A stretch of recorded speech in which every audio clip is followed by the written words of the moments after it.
When a child is diagnosed with a chronic illness and a neurodevelopmental disorder in particular, it can be heartbreaking. It is very challenging to treat, but there is hope. And this is why I am so excited to bring to you the conversation that I had with Beth Lambert, because she is literally documenting hope, which is the name of her program. So let me tell you a little bit about Beth. She's an author, an educator, and a former healthcare consultant who has monitored and documented the escalating rates of childhood chronic condition for 16 years. Her first book, A Compromised Generation, provides a thorough analysis of the origins of this modern health crisis and documents how modifications to environmental and lifestyle factors can profoundly influence health outcomes, including full disease reversal. She's also the co-author of Brain Under Attack, a resource for parents and caregivers of children with PANS, PANDAS, and autoimmune encephalitis. She's the founder and executive director of Documenting Hope, a nonprofit organization that focuses on root cause healing solutions. I know you are going to really find my conversation with Beth so valuable. Welcome to the podcast, Beth. It's great to be with you. Thank you, Sandi. It's great to be with you too. So let's just start right in, because you have been in this field for a long time. What are you seeing in terms of the explosion of chronic diseases and specifically neurodegenerative, or I should say not neurodegenerative, we're seeing that too, but for the pediatric population, the formal term is neurodevelopmental conditions? Yeah, so I have been documenting and tracking this epidemic for almost 20 years. And in that time, when I started, I was actually, I published a book in 2010. And in that book, I think I had said that the rate of autism was 1 in 150, because that's what the CDC had indicated at that time. So we are now at 1 in 31 as a national statistic for autism. But I actually think that's not even really a true number. There's some geographies like Utah and California have even higher rates, as much as 1 in 20 children with an autism spectrum diagnosis. Of course, we have ADHD also. Some people consider that part of the autism spectrum, but that's counted separately. And you have at least 1 in 9 children who have ADHD. So those are the neurodevelopmental conditions that we're seeing. 1 in 6 children have some kind of learning disability. So really, the number of children that are learning and functioning in the way that they used to, it's completely different. It's completely different from what it was like when we were growing up just a few decades ago. So I think that, that's one of the most concerning pieces of this epidemic. And it's a little bit controversial because those are typically subjective diagnoses. There's no blood test for ADHD. There's no blood test for autism.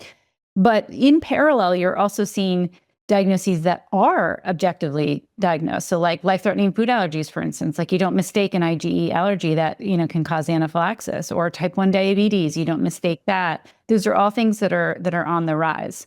So we have to be asking, why are we seeing so many kids? It isn't just better diagnosing, we just have more sick kids. I agree, and I have the perspective on that because, and that comment that I frequently hear, well, we're just better diagnosticians, we're identifying more. No, that is absolutely not true. So I was in this field way back. I got my master's in learning disabilities. I trained at Northwestern University in their learning disorders communication department. It was one of the top programs in the country, and we had a clinic, and kids would come from really all over the country to get diagnosed. And typically this was more learning disorders.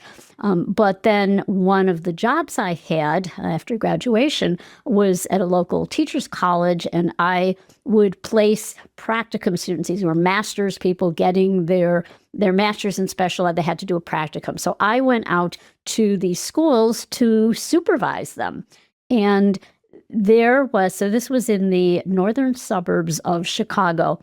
And the special education district went all the way up to the Wisconsin border. So we're talking about a wide area. And there were some of the people I was supervising who were doing their student teaching in a program for autistic kids. Okay, they had one classroom. Now there were 9 or 10 kids in this classroom. It was part of a special program, and in those days they didn't have aides. We're keeping these kids in the classroom, so that it was in self-contained. But imagine that for the entire Lake County of Illinois, which went from, it was again, huge area. There were like 9 or 10 kids in that classroom who were identified. And we were great diagnosticians back in the day because I did a lot of those testing processes. It was like exhaustive testing, and often included observing in the classroom, where we would have somebody go in and watch them in the classroom and interview their teachers and do all kinds of tests. So yes, this is growing. I want to talk about the flight study. And can you describe what that is and what are you actually testing? Yeah. So my nonprofit organization, Documenting Hope, decided to embark on its own independent research studies because we felt like there was a lack of work being done in this area around looking at the root causes of what's contributing to this epidemic of chronic illness and also what helps kids get better. So in all this time that I've been studying and learning about this new epidemic, I've also been documenting stories of kids who've gotten fully better, who've lost their diagnoses. I mean, and I'm talking about autism, but I'm also talking about autoimmune diseases and life-threatening food allergies, things that people are told are going to be lifelong. So we actually went out to design a study that roughly emulates what we're seeing happening in the real world, which is that, again, in all these stories that I've documented of kids that have gotten better, they have done certain set of things. There's a certain approach that they've taken, and it usually involves reducing their total load of stressors. So that would be toxins in their environment, toxins in their food, in their diet. It involves getting rid of things in the home that might be stressful that people don't even think about, like electromagnetic radiation. It might be about getting outside and getting sunlight and exercise. I mean, it's really just health supporting practices, right? All the families that have gotten their kids better have applied these things to their child, but they've also done a lot of really specific detective work. Every child has a specific and unique pathway to healing that's unique to them. So we wanted to design a study that would, see if we could help children and families overcome their diagnoses or their symptoms by teaching them about some of these things. I mean, it's something that, we believe so much in the role of health coaching and education for getting families to a place where they can return to health. So the flight study is a 12-month-long program, and it involves an education and coaching program where we invite these families who have a child with autism into a structured and accountable program where they meet with a health coach once a week. And they have a certain educational program that they need to follow. So in this program, we teach them about total load, this concept of, there's too many stressors on our children and not enough health supports. We teach them about the many things in the environment that can either hurt their health or support their health. We teach them about nutrition. We teach them about things like brain inflammation, which is a prominent feature in autism. We teach them about the microbiome, which of course is central in autism. So we walk them through this program. They're supported the whole way with a coach. And we're tracking and measuring the child's progress and how the family stress level even comes down. So this study is enrolling participants right now.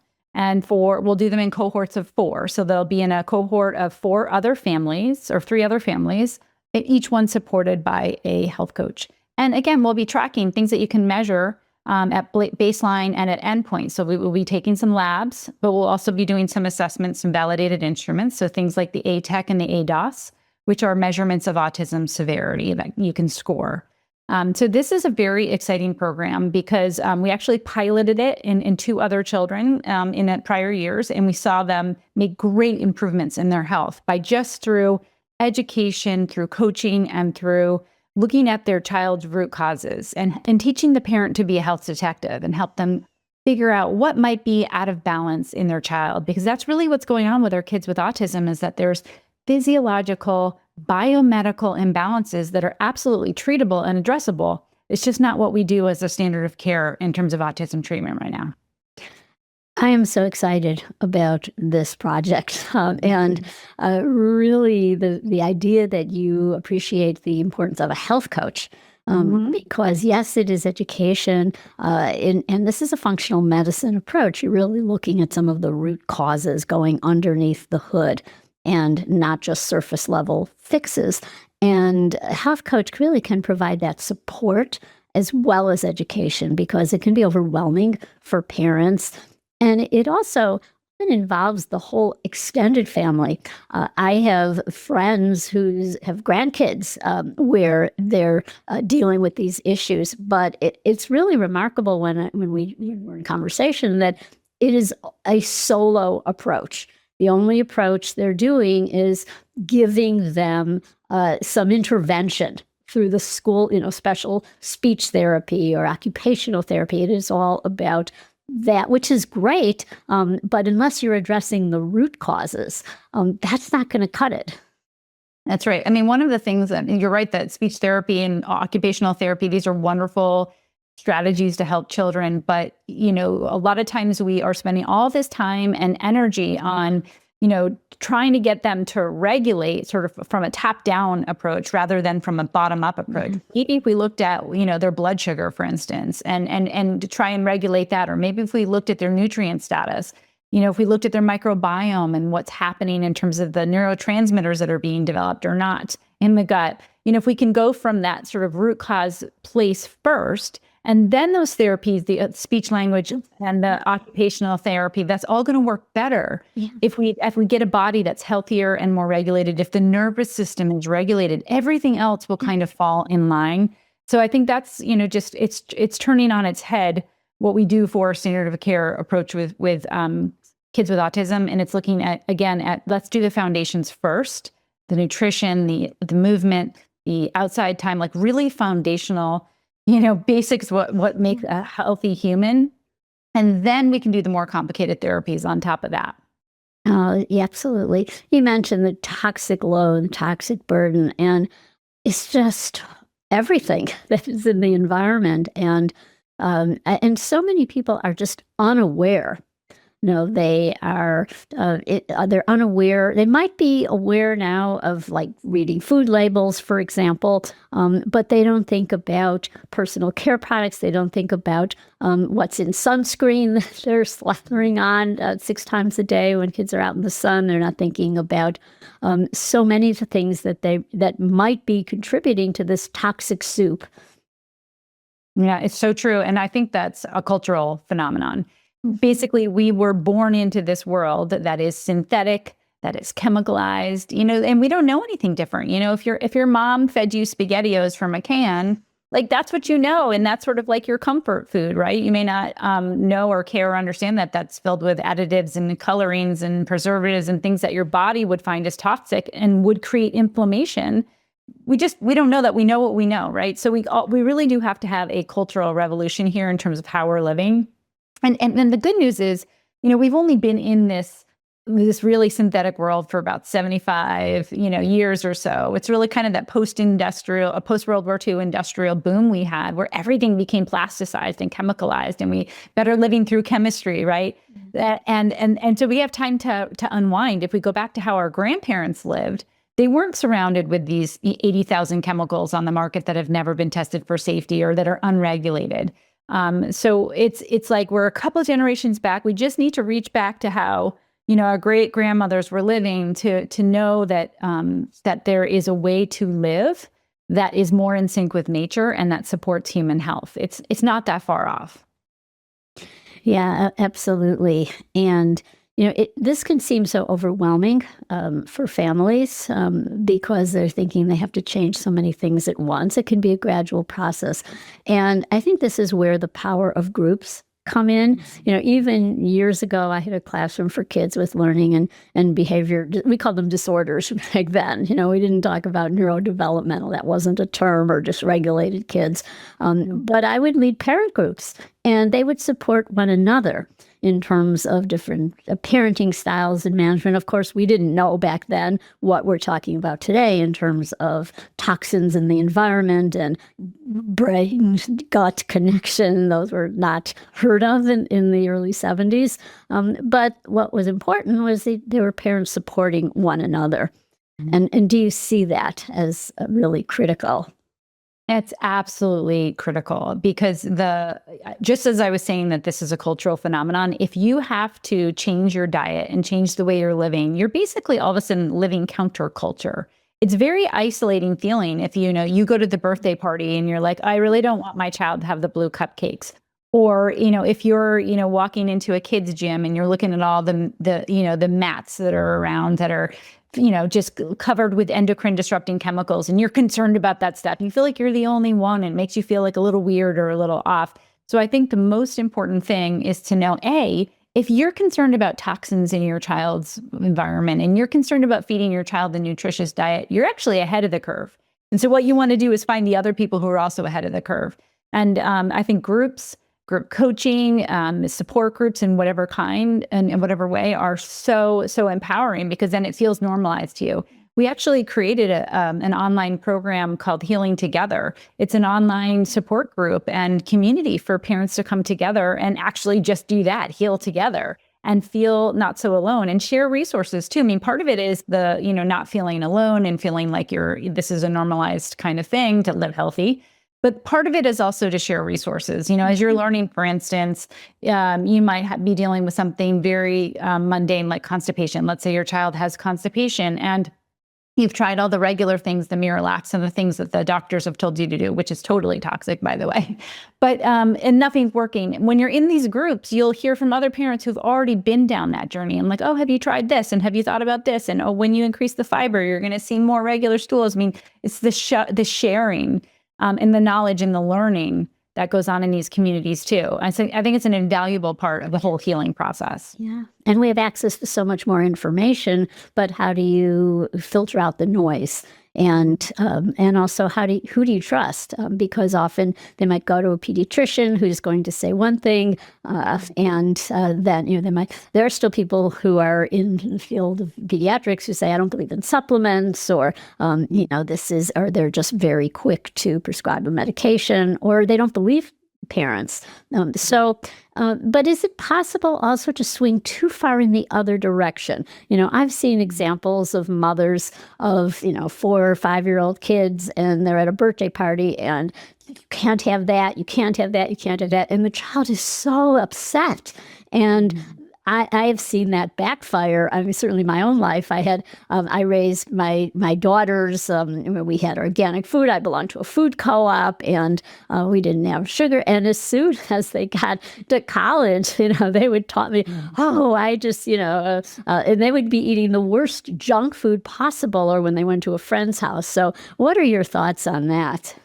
Yeah, I mean, there's extremes at either end, right? So they call that orthorexia, that whole idea where you become obsessed with not putting anything toxic into your body, and that is also a pathology that also creates problems. So it's really about balance. I mean, all health is about balance. I love the 80-20 principle. You do the best you can 80% of the time, and you let the rest go, because there's only so many things you can control, right? You control what you can control that that's going to be nourishing and supportive for your health and your children's health and your family's health. But then, if you have to, you let the rest go, and that's going to create less stress for your family, that's important too. Think about that, like stress alone. Like, I know they always talk about that, like as if stress is kind of like this marginal thing that doesn't really have anything to do with our health or our kids' health. And sometimes it's actually central. And if you look at kids with neurodevelopmental issues, their nervous systems are so dysregulated, and there's ways to measure this now. We know this is true. So what is one of the best ways to help a child regulate their nervous system? You regulate your own nervous system.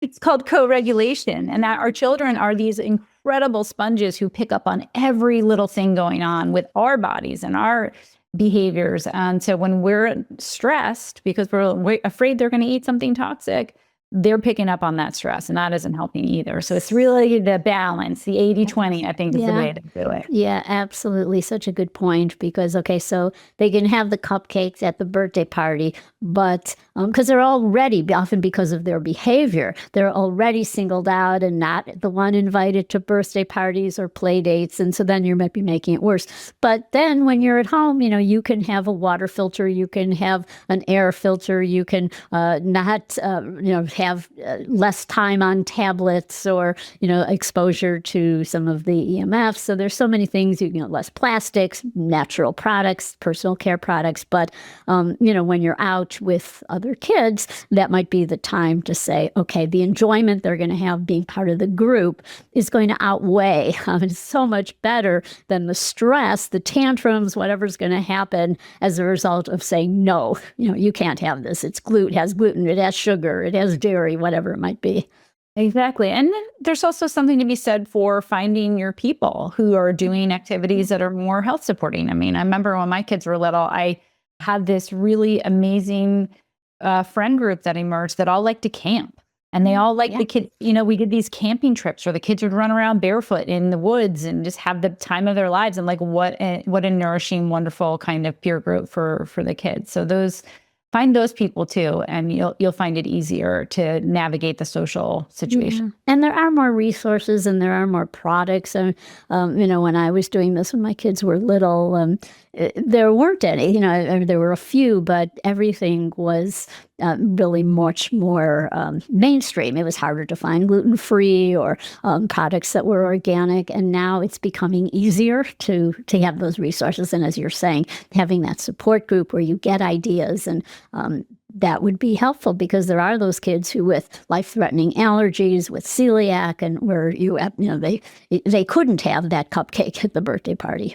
That's right. And you're so right in saying there's way more resources available now. I do feel very optimistic about, the fact that we are closer than ever to kind of turning the corner on this epidemic, because I think there's so many people affected that, it is more and more people are looking for a different path, for different solutions. And then B, there's so many alternatives out there. You don't have to do fast food anymore. Or let's say you had to, there's even, better, healthier options for food that is fast, so it's changing. Culture is changing. It's slow. But again, I encourage people to sort of see themselves as the pioneers, the leaders on this, right? And bring everybody else along. Yeah, I think another area where we're seeing so much promise is the direct-to-consumer movement, where people are becoming empowered to take charge of their health and the health of their kids, where they can, there are companies that are doing, like Tiny Health is one, where you can get a stool test for your infant and you can order your own blood work. And this is all getting easier, the interpretation's better, and you can be proactive in bringing this to your doctor. And if that doctor isn't serving you, find another healthcare provider that will get you and help you or your child. Mm-hmm. Yeah, we are, I think, in an information explosion. We kind of had an information explosion moment when we had the internet switch. We moved into the internet age in the 90s, and we're hitting that again with artificial intelligence.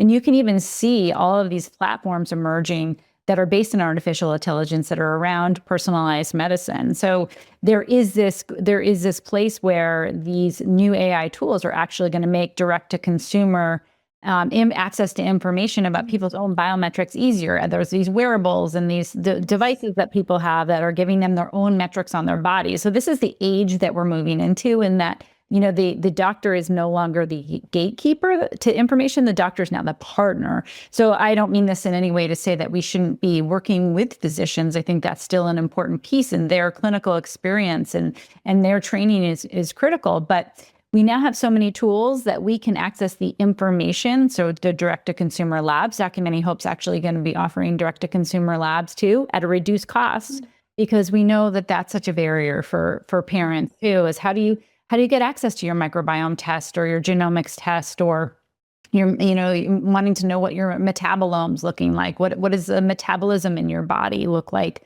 Those kinds of things are now going to become increasingly accessible. And I think it's, it'll take a little time before people sort of shift their mindset about, well, I don't need to go to my doctor necessarily for that test. But I think the mindset shift should be get your information and then work with your health coach or your doctor, your nutritionist, somebody who has the deep knowledge in a partnership. Yeah. I think that's where we're going. Yeah, I think having a team approach, and back when I was in special education, it was all about the multidisciplinary team, and we've had staffings where there would be all these specialists who were on board helping that child. And I think sometimes one of the dangers is that someone can go swing too far into the direction of holistic, integrative health and not recognize there are times when acute care medicine is what you need. My grandson, my daughter, was noticing that he had a cough and a fever, and then it kept spiking, and then he started saying his chest hurt. And so she immediately, that was a case where you don't mess around, and went to the pediatrician and got put on a powerful antibiotic, because with pneumonia, that's the time for the big guns. And I think having that stance like, never antibiotics can really be harmful if you don't see that there are times when that's absolutely necessary. But what we're talking about, all the things in the environment that you can do for immune health, and then helping people or helping kids, as we're talking about today, with neurodevelopmental conditions. So I want to get back to, you said that you believe many of these conditions are reversible. Can you talk about what that would entail, and maybe case stories that you've seen where they have had a recovery? Yeah, so I mentioned that I've been documenting these stories for almost 2 decades, and inevitably, in every single story, you're going to see patterns that are all different. Everyone's path is different because the environmental inputs are different, right? Like you're having different set of exposures. One exposure might be mold in one home, and another one might be like lead paint. I mean, there's innumerable toxic insults that we face on a daily basis. So anyone's particular recipe of toxic insults is going to be unique. But the common theme across all these stories is, number one, reducing the total load, so reducing those toxic exposures. Number two, increasing health support, so getting outside in nature, no sunscreen, and having sort of more rhythms that are what we grew up over millennia with, that we evolved with. So that's sort of the circadian biology piece, getting up with the sun and sort of winding down as the sun goes down. Well, so that's foundational. Those are the basic things. But then on top of that, nutrition. I have never seen a story where a child overcame a, quote unquote, lifelong diagnosis without having some kind of nutritional foundation. That's in almost every story. We have a YouTube channel. It's at Documenting Hope, or on our website, documentinghope.com, where we have dozens and dozens of stories of kids who have reversed autism, PANDAS, severe eczema, severe constipation, OCD, autoimmune disease. I mean, the list just goes on. And then it's, beyond the foundations that I mentioned, it's that detective work, right? Where the parent figured out the detective work, and targeted, functional or holistic medical approaches are always part of the story too. Like we just recently released a story of a young woman named Reese, and she had severe OCD and PANDAS. And so she basically had autoimmune encephalitis that was triggering these OCD tendencies, where she had such a significant problem that her sister became the target of her OCD. So she felt like her sister was germy. This is very common when you see in PANS and PANDAS, or OCD. So she couldn't be around her sister. Anything her sister touched had to be cleaned and separated. They had to have separate silverware drawers. I mean, it was a very severe form of OCD. Years ago, we would have had this, young woman committed in a psychiatric ward, right? And she would have been managed with psychotropic medication. Yeah. But today, now we understand what PANDAS is. It's an autoimmune encephalitis that happens because of an infection that crosses the blood-brain barrier and needs to be treated. So when she actually worked with a functional PA who used herbs and some of the detoxing methods that we talked about, getting rid of that total load and supporting the health of her, generally speaking, she began to overcome this diagnosis. Now she and her sister, who she couldn't be in the same room with her sister before because of this OCD, they're now best friends. There's all that OCD behavior is gone. this young woman, Reese, just got married, has a job, and is just like, living her best life. But this was a debilitating condition for her, debilitating. So this is just one of many stories that we have. But again, it sort of takes that same kind of approach to find out what is in your environment that might be harmful to your health, and what are you missing from your health supporting practices that you can implement.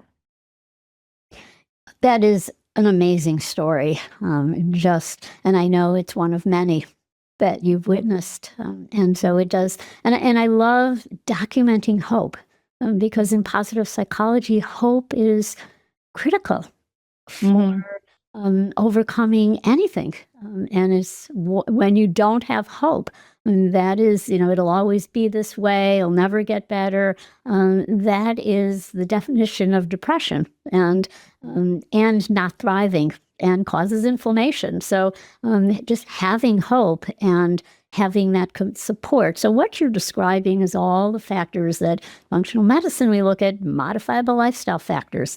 And often, people will say, well, it's so expensive, I can't afford it. Supplements are so pricey, interventions are pricey. But what you're describing are really basic things that we had as kids, go out and play and get in the dirt. And, so many things that are just, are available and at no charge. Yeah. And I think the thing is that people don't believe it because it's simple. People don't believe it. And simple doesn't mean easy. Changing lifestyle habits can be difficult, but it's not complex. So, as an example that I know you know about the Japanese forest bathing, the Shinrin-yoku, this idea of going into a natural green space, walking in a forest, for instance, has been measured and studied quite a bit, where they find things like reduction in inflammation, reduction in blood pressure. It regulates the nervous system. It actually stimulates immune function. I mean, actual physical, medically positive things are happening to your body when you're walking through a forest. So it's like, until you read the literature, and I've read some of the papers before, you're like, wow, walking in a forest is powerful. But until you read that paper, you don't really believe it. You're like, really, how can walking in a forest actually help me overcome my OCD or help me overcome my anxiety or my depression? Like, really? But the science is there now. I mean, we've had enough time to prove that these things really matter. So I encourage people to think about the simple things. And really make sure you're incorporating them. And we all know what is healthy. We all know the basics. We just don't believe enough to actually take the steps to incorporate them into our lives. Yeah. And the beauty is that as you see these as interventions for your child, they're effective for everybody. And It's so extension, even extended family. It's so true. And we see this happen too. Most of the stories we have on our website and our YouTube channel are stories of children who have recovered.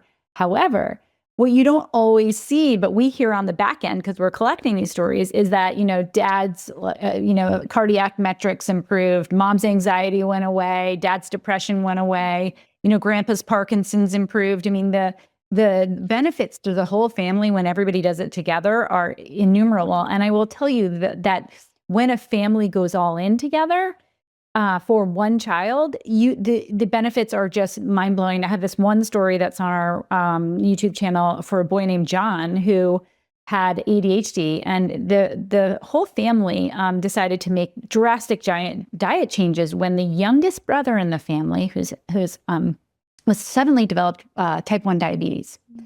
All three of these children had ADHD, were on ADHD meds, were really struggling in school. Then the family, upon the type 1 diabetes diagnosis, decided to go ketogenic or low carb. And they got rid of sort of the toxins in their diet. And they decided to do a nutrient dense family meal plan. Everybody got on it. And what happened as a byproduct, not only did it help the child with type 1 diabetes in terms of managing blood sugars and the highs and lows and all those scary things, the whole family improved their health. And all three of those children came off their ADHD meds just by making that diet change. I mean, it's incredible when families go in together. It's so much more powerful. together is so important, because it can also be the opposite. I've seen so many instances where a child was singled out. Oh, you have your special diet. And the other kids are like, oh, that's one's for John. This is your regular, food. And that always backfires. I mean, for so many reasons. Well, this has been a fascinating conversation. I'm so excited for your work, for the study. Beth, where can people find you? All of our information is on documentinghope.com. We have an online practitioner directory where you can find functional medicine practitioners and health coaches, and people who practice different kinds of holistic therapies are on that website. You can also find our Healing Together community. We have a conference in November where people can come together in person, talk about the value of community. Yeah. Get together in person. It's really wonderful. So all of those resources are available on our website, documentinghope.com. Oh, well, I applaud you for the wonderful work you're doing. You are one of the people you are truly making a difference in a world where this is so necessary. So thank you for being with us. Thank you, Sandi. When